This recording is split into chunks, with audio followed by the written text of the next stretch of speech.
Participants बिल्कुल ठंडे पड़ते चले जा रहे हैं, तो सब्सिक्वेंट क्वार्टर्स भी पेन का और डर बन गया है बाजार के जहन में। खैर, ये तो नजर रखनी है इन सब चीजों पे, जो कुछ हो रहा है इस पे मैं शर्मिला से आगे बातचीत भी करूंगा, लेकिन पहले अब important stocks in news result season cover करा जाए। और सबसे पहले एसबीआई कार्ड्स, बाजार बंद होने के बाद जो इंपॉर्टेंट नंबर्स हैं पहले उनको मैप करा जाए।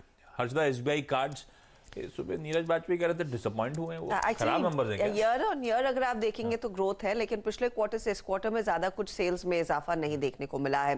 प्रॉफिटेबिलिटी पर क्लियरली एक प्रेशर देखा गया है। रेवेन्यू भी अगर आप देखें बहुत माइल्ड गेन दिखा रहा है इस बारी, तो वो डेटा आप देखेंगे तो 6% तक का इजाफा देखने को मिल रहा है रेवेन्यू में। प्रॉफिट आप देखेंगे तो करीब करीब 16% घटा है। प्रोविजनिंग के आंकड़े बढ़ते हुए दिखाई दे रहे हैं। तो ये इनफैक्ट वो की फिगर्स है, लेकिन साथ ही साथ आपको इस बात पर भी ध्यान देना है कि क्रेडिट कॉस्ट कंपनी का क्लियरली 5.5% के आसपास है। Q4 FY22 में 4% तक आया था, लेकिन अभी भी वो 5-5.5% के बीच ही ट्रेड करता हुआ दिखाई दे रहा है। ये भी एक चिंता है। मैं इनफैक्ट कुछ और डेटा निकाल रही थी कि मार्जिन्स की स्थिति क्या है, तो मार्जिन्स भी ट्रिम डाउन होकर आप देखिएगा करीब 12% पर आते हुए दिखाई दिए हैं। और साथ ही साथ आपको एक चीज और ध्यान रखनी है इन पर्टिकुलर नंबर्स में कि किस तरह की ओवरऑल ग्रोथ देखने को मिली है। तो अगर आप ओवरऑल कार्ड स्पेंड के लिहाज से देखें तो आंकड़ों में कुछ ज्यादा इजाफा नहीं देखने को मिल रहा है, बहुत माइन्यूट गेन्स ही देखने को मिल रहे हैं। तो जहां पर उम्मीद थी कि थोड़ा बहुत सीजनल फैक्टर प्ले होता हुआ दिखाई देगा, वो हुआ नहीं है।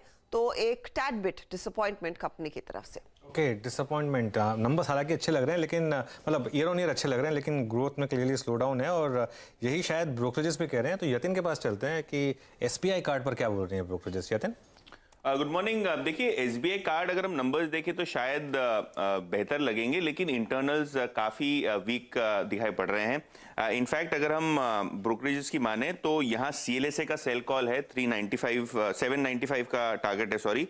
एसबीआई का कार्ड्स पे क्रेडिट स्विस का जो टारगेट कट है वो करीब करीब 70 रुपीज़ का है, 70 रुपये का है, और इन्होंने टारगेट काट के 1080 कर दिया है। मॉर्गन स्टैनली हालांकि अपना टारगेट मेंटेन करके 1100 के आसपास इन्होंने रखा है।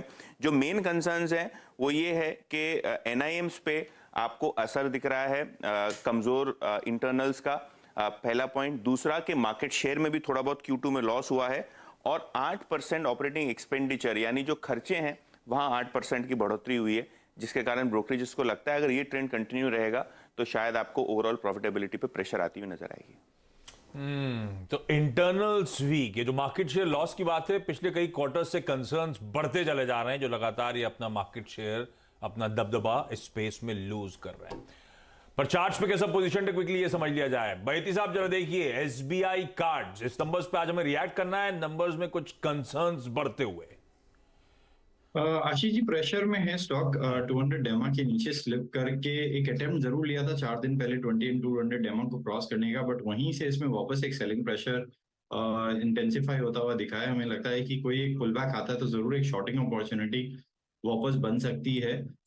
जिनके पास भी शॉर्ट्स है जरूर बने रहने की सलाह है फॉर अ टारगेट ऑफ 820 जी। और शॉर्ट्स में स्टॉप लॉस जो है वो 875 के करीब का एक मेंटेन करें।